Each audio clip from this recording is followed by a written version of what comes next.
சந்தேகம் கேட்க டீச்சர் வீட்டுக்கு போறேன்னு போனீங்க. இப்ப என்ன பண்ணி வச்சிருக்கீங்க? படிக்கல ஆக மொத்தம். இல்லம்மா, நாங்க டீச்சர் வீட்டுக்கு போய் சந்தேகமெல்லாம் கேட்டு வந்துட்டு இருக்கும்போது தான் இந்த நாய் பாவம் வழியில துடிச்சுக்கிட்டு இருந்துச்சுமா, அதனால தூக்கிட்டு வந்தம்மா. ஆமாமா, பாவம்மா. அம்மா, இத நம்ம வீட்லயே வச்சுக்கலாமா? ஏண்டி, ஏற்கனவே 3 வச்சுட்டு நான் படாத பாடு பட்டுக்கிட்டு இருக்கேன். இதுல இன்னொரு குட்டி நாயை வேற தூக்கிட்டு வர்றீங்க. ஏன் பாட்டி, இது என்ன பண்ணுவோம்? வளர்ப்போமா, என்ன பண்ணலாம் நீயே சொல்லு. சரி செம்பா, அந்த நாய் மேல பரிதாபப்பட்டு பாசமா எடுத்துட்டு வந்திருக்காங்க பிள்ளைங்க. என்ன பண்ணலாம்? நம்ம பக்கத்துலயும் வீடுகள்ல கொஞ்சம் தூரமா இருக்கு. இங்க நம்மளுக்கும் ஒரு பாதுகாப்புக்கு அந்த நாயை நம்மளே வளர்ப்போம். சரி பாட்டி, நீ சொல்றது ஒரு பக்கம் சரியாதான் இருக்கு. இருந்துட்டு போகுது, நம்மளே வளர்ப்போம். ஜனனி, அனு, மது, அது என்ன வச்சிருக்கீங்க கையில?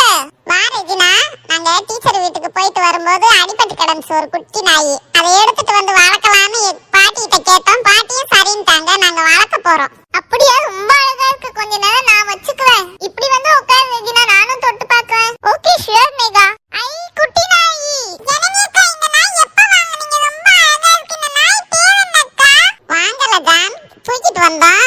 அதுக்கு இன்னும் பேர் வைக்கல. வாங்க எல்லாரும் சேர்ந்து ஏதாவது ஒரு பேரை வைப்போம். அப்போ ஒண்ணு பண்ணலாம். இப்ப நம்ம எல்லாரும் நம்மளுக்கு தெரிஞ்ச பேரை சொல்லலாம்.